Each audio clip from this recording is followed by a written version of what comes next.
Hi everyone, Adrian Groenewald here from Global Leadership Platform. It's wonderful to be with you as always. Today I've got someone all the way from Wales, a real experienced leadership expert, influencer, facilitator, writing his own book on leadership. But of course, you know, this conversation is part of our Global Leadership Conversation series. This is only the one round of conversations we're having, the first rather, and then we'll have a second and a third, and we'll see where the conversation leads us. And all these conversations land up on the Global Leadership Platform. It's to introduce this new platform. It is a platform for all things leadership, and that's why we're having these global conversations. So with me, Bill McAllister, all the way from Wales. He's a disruptive innovator, and he's been in the leadership space for many years, leading himself, but also developing and inspiring leaders to lead better. He's got strong views, no doubt, all the way from Wales about these two specific questions. Bill, very welcome. Thank you. Welcome, and thank you for inviting me to your webinar. That's very kind. Bill, all right. Question. What is the most important quality or attribute we need to develop in leaders if we are going to turn around the global leadership crisis? What do you have at the top of your list? The top of my list is contribution. What is a leader going to contribute to himself, and what is he going to contribute to the team? That's an interesting question, because people will say you're a leader, you know everything. Actually, good leaders don't know everything, and it's about getting the team aware and awake, and doing that in such a way that you let people in to your space. A lot of leaders don't let people into the space because they're a leader. I'm a leader and I know everything, and from my experience, it doesn't work. And it's about, by the way, I have this team here, and this is what I'm going to contribute. But parallel to that is awareness, and the awareness of who you are as an individual, and the awareness of being part of a collective. And that's an amazing conversation to have. Yes, and these are short conversations for now, and I have no doubt we can have a lot of discussion around contribution and awareness. I just missed there. You said contribution to the team. You said something before that. Is it self or the? I said contribution to yourself. Okay, to yourself and to your team. Yes. Go broader, contribution to society, contribution to the well-being of our children and future. I mean, how far do you take the principle of contribution? It's interesting, because I think the contribution comes from not a hierarchical perspective, but a vertical perspective. And a lot of people ask you, why should I listen to what you do? What contribution are you going to make? I suppose the fundamental question that's going on at the moment in the chaos is, what are you contributing to me individually, and what are you going to collective? And the greater collective could be everybody, society, and the planet. And some people are actually being switched off by saying, it's a bit like the EU, and I hate to mention it, the EU and Brexit. You know, the EU has not told people what it's contributed to you. Individually, people have said, you've not changed my life, so I'm going to do something different. And the leadership focus is missing at this moment in time. And it's about running those two in parallel. Because if you separate them, you'll create something different. And this is what people are not talking about. Okay, so it's about creating that difference. Okay. So the number one attribute that you think leaders should acquire or develop or awaken inside them is that of contribution to self, yes, to the team, to a bigger picture. And then you say awareness, self-awareness. Yes. Does come up a lot. So you could have mentioned a lot of qualities or attributes, Bill, of course, and you put contribution at the top of your list. Just expand a little bit more about why in these difficult times, you mentioned EU, you mentioned Brexit, very interesting. We'll comment that. Maybe the leadership there are not touching on their contribution to the individual, to society, to a country. They don't have at the top of their mind contribution. Maybe they're just negotiating, and I don't know, maybe there's egos involved. I wouldn't be able to say. Why do you put contribution at the top? Expand a little bit more. I think that, having worked in many countries and worked with many different cultures, it's like, you come into a place, and even the language you use, do you understand where I'm coming from? If you're a leader, by the way, you're put up on this sort of pedestal, or by the way, you must know everything, so I'm going to contribute that. But then a lot of people switch that off. I have a team in the room. Excuse me, can you tell me what you do and what you don't do? And one of the things I learned when I worked abroad was, I'm coming in to learn from you. I have this contribution. What is yours?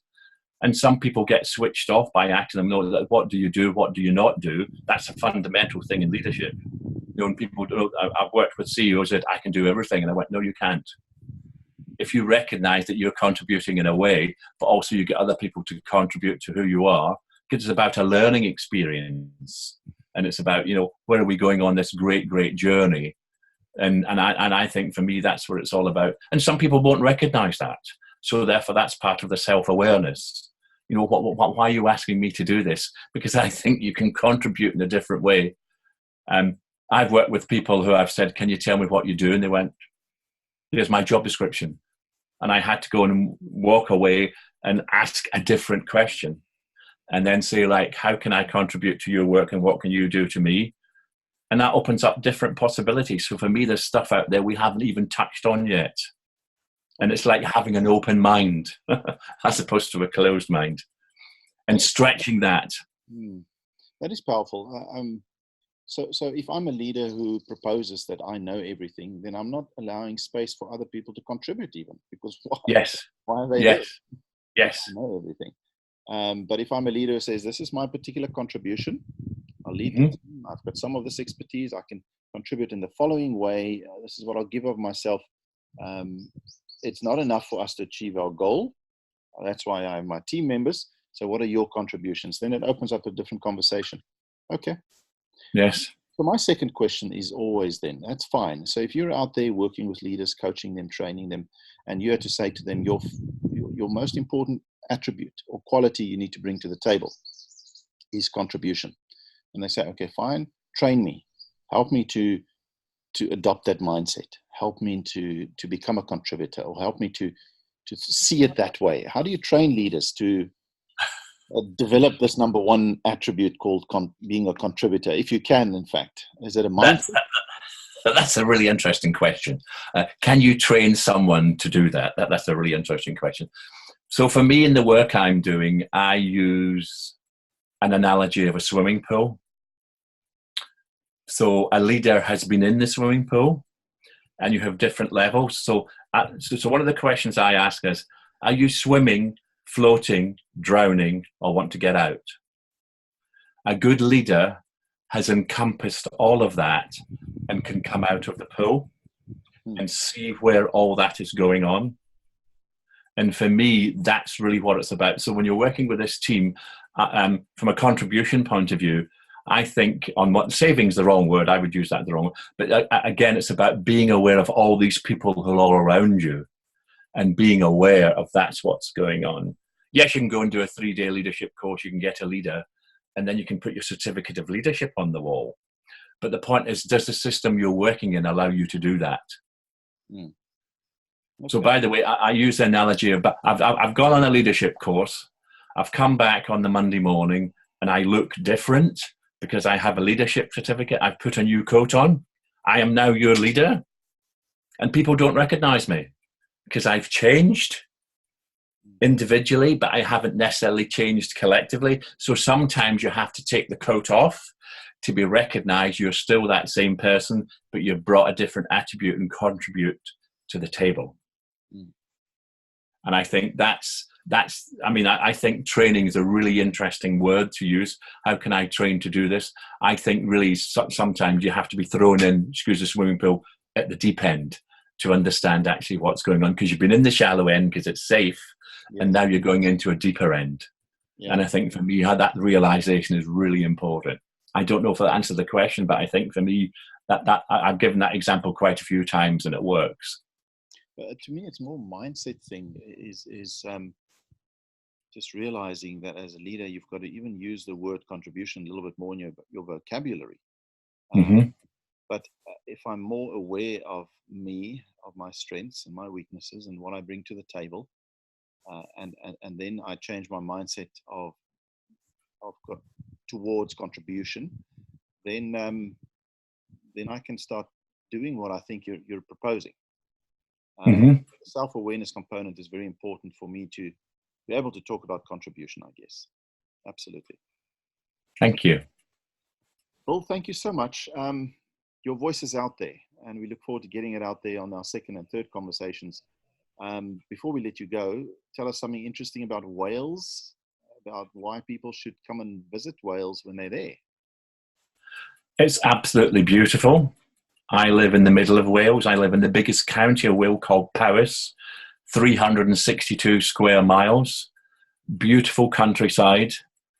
Excellent, excellent links. And it's just wonderful to go out for a walk and commune with nature. Go out for a walk, look at the trees. I mean, the big health problem at the moment, we're getting noise. People come and stay and they can't get to sleep because there's no noise. They're not used to the silence. I mean, we've got sheep over the hedge, we've got, wildlife, but it's just to go out for a walk and say, isn't this absolutely beautiful? And that's what it's about.